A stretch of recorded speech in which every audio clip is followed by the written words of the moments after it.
Bayangkan jika sejarah memilih jalan lain bukan Soekarno, tapi Tan Malaka yang berdiri di podium kemerdekaan. Seorang pemikir radikal, lebih berani, seorang pemikir revolusioner yang hidup tanpa partai, bahkan tanpa negara.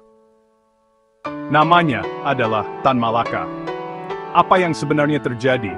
Dan bagaimana wajah Indonesia jika dialah yang menjadi presiden pertama Republik Indonesia?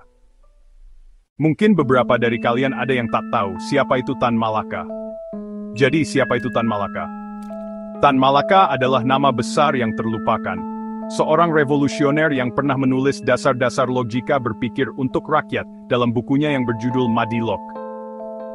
Namun ironis, namanya justru sedikit dicantumkan dalam buku pelajaran. Seakan sejarah ingin menghapusnya dari ingatan bangsa. Lahir di Pandan Gadang, Sumatera Barat, 2 Juni tahun 1897.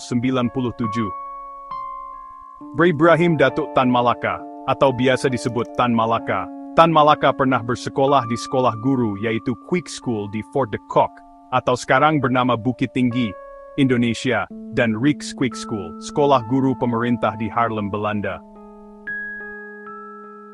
Ia tumbuh sebagai pelajar cerdas dan menulis buku filsafat berjudul Madilog. Buku Madilog karya Tan Malaka mengajarkan cara berpikir ilmiah dan rasional melalui penggunaan materialisme, dialektika, dan logika. Buku ini bertujuan untuk membebaskan pembaca dari pola pikir mistis dan feodal, serta menjadi panduan bagi perjuangan kemerdekaan dan sosialisme di Indonesia. Lanjut ke topik utama. Jika Tan Malaka menjadi presiden pertama Indonesia, beberapa nilai positif dan negatif sudah kami rangkum jadi satu. Nilai positifnya adalah: pertama, kemerdekaan total tanpa kompromi. Tan Malaka menolak keras kompromi dengan Belanda, termasuk perjanjian-perjanjian seperti Linggarjati dan Renville. Kemungkinan besar, Indonesia akan merdeka tanpa perjanjian melalui kekuatan penuh rakyat dan milisi. Dan Indonesia berdiri lebih berdaulat sejak awal, tanpa hutang politik terhadap negara asing. Kedua, pendidikan dan pemikiran rakyat jadi maju.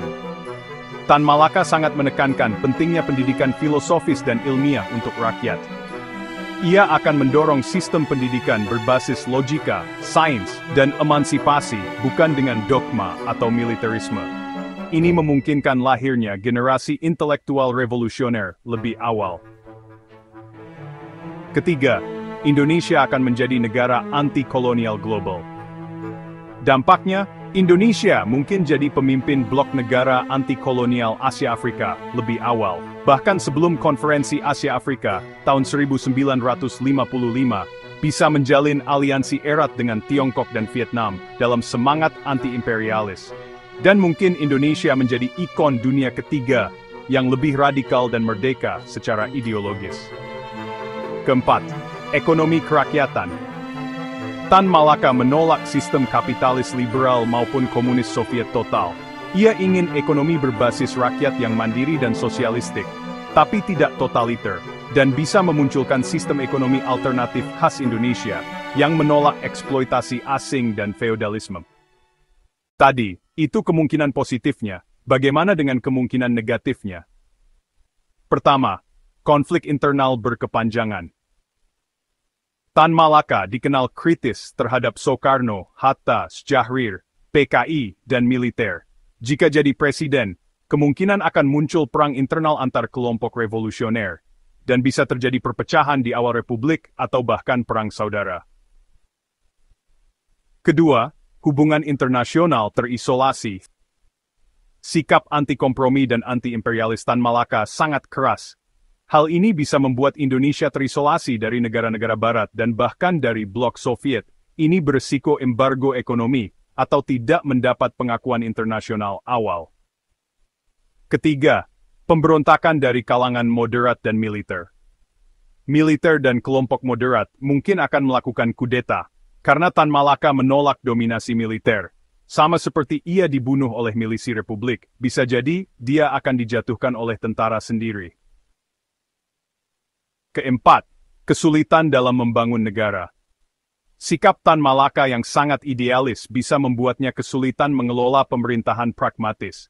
Misalnya, menolak bantuan asing bisa memperlambat pembangunan. Reformasi yang terlalu radikal bisa menimbulkan destabilisasi sosial dan ekonomi. Itu semua dampak positif maupun negatifnya. Kesimpulan singkatnya adalah, jika Tan Malaka jadi presiden, Indonesia mungkin akan merdeka lebih keras, lebih cepat, dan lebih radikal. Tapi juga berisiko terjebak konflik internal dan isolasi global. Ia adalah sosok revolusioner sejati, namun belum tentu cocok sebagai pemimpin administratif negara. Bagaimana menurutmu? Apa jadinya jika kita hidup di Indonesia, jika Tan Malaka yang jadi presiden pertama Republik Indonesia lebih merdeka atau lebih kacau?